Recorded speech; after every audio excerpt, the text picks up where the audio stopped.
যেই ডিমের অমলেট শুনেছে আর ছাড়ে, দেখো আমাকে মানে বসে আছে, তারপরেও ঠিক আছে।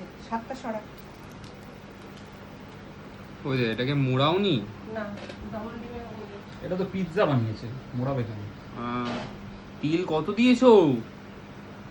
যতটুকু লাগবে। দেখে তো বিশাল তেল দিয়েছো লাগছে। না না, বেশি দাদা এক সেম ডাল দেবো? হ্যাঁ দিবে তো অবশ্যই। হ্যাঁ, আম ডাল দিয়ে তো ডিমের অমলেট দিয়ে তুই ভালো তোর বানাস। তো আবার দিদা বানায় স্পেশাল ডিমের অমলেট। হ্যাঁ। আজকে খেয়ে বল মা কেমন বানিয়েছে, তাই না? হ্যাঁ এই আমার জন্য এটা বানিয়ে রেখো। ঠিক আছে, ঠান্ডা হয়ে যাবে, গরম গরম আমের বানাতে সব হবে। দাও। আমের না, না, আমের- না, আমার আমের টক ভেসে- সবে। ভেসে ভাত যাচ্ছে। ভাত দি দুটো, না অল্প একটু দি, না না একটু না না এই যে না না না এইটুকুনি নে, এইটুকুনি নে।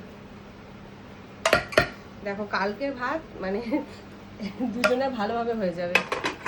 এই পরিস্থিতি আমার বাড়িতে, একদিন রান্না করে দুদিন খাচ্ছি। তা দেখ তো ডালটা টক ঠিক আছে নাকি। বাবা তো কালকেই টক বলছিল, আজকে তো মনে হচ্ছে আরো টক না হবে। কালকে প্রচুর টক ছিল। প্রচুর আজকে টক আরো ছিল, বেশি হবে, আমি খেতে পারবো না, বিশ্বাস করো। এত টক আমি খেতে পারবো না। প্রচুর টক। না না ঠিক আছে। আজকে টক নেই। আম মাখিনি তো বেশি। আম মাখিনি, তারপর আমি অল্প একটু জল গরম করে দিয়েছিলাম। দেখা যাক, তুমি খেয়ে বলো কি হয় হলো।